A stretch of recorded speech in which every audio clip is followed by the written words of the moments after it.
சுவாமி விவேகானந்தரின் பொன்மொழிகள். பிறப்பிலிருந்து இறப்பு வரையிலான இந்த வாழ்க்கை, இந்த பயணம்தான் சமஸ்கிருதத்தில் சம்சாரம், அதாவது பிறப்பு இறப்பு சுழல் எனப்படுகிறது. இந்த சுழலில் சுழன்று கொண்டிருக்கும் படைப்புகள் எல்லாமே என்றோ ஒரு நாள் நிச்சயமாக சுதந்திரம் அடைந்தே தீரும். முதலில் ஒரு சமநிலை இருந்தது, அது கலைந்து விட்டது.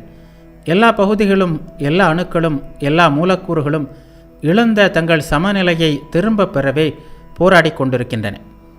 இந்த போராட்டத்தில் அவை ஒன்று சேர்ந்து பல்வேறு உருவங்களை படைத்து இயற்கை என்னும் இந்த அற்புத கோலத்தை விரிக்கின்றன.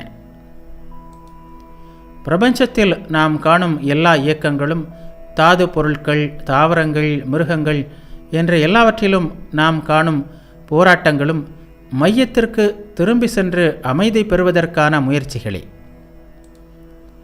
ஆன்மா பிரம்மத்திலிருந்து வெளிப்பட்டு பல்வேறு வகையான தாவரங்களாக, மிருகங்களாக பிறந்து கடைசியில் மனிதனாக பிறக்கிறது. மனித பிறவிதான் பிரம்மத்தை மிகவும் நெருங்கிய நிலையாகும்.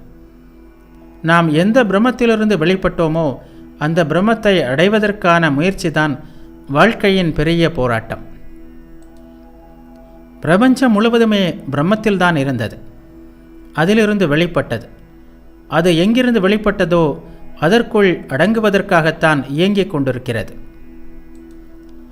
ஒருவன் இறக்கிறான், உடல் வீழ்ந்து பஞ்சபூதங்களுடன் கலந்து விடுகிறது. அப்போது சம்ஸ்காரங்கள் அழிவதில்லை, அவை மனதுடன் சேர்ந்திருக்கின்றன. மனம் அவ்வளவு விரைவில் அழிவதில்லை, காலப்போக்கில் மனமும் அழிந்து விடுகிறது. அதற்காகத்தான் நாம் போராடுகிறோம்.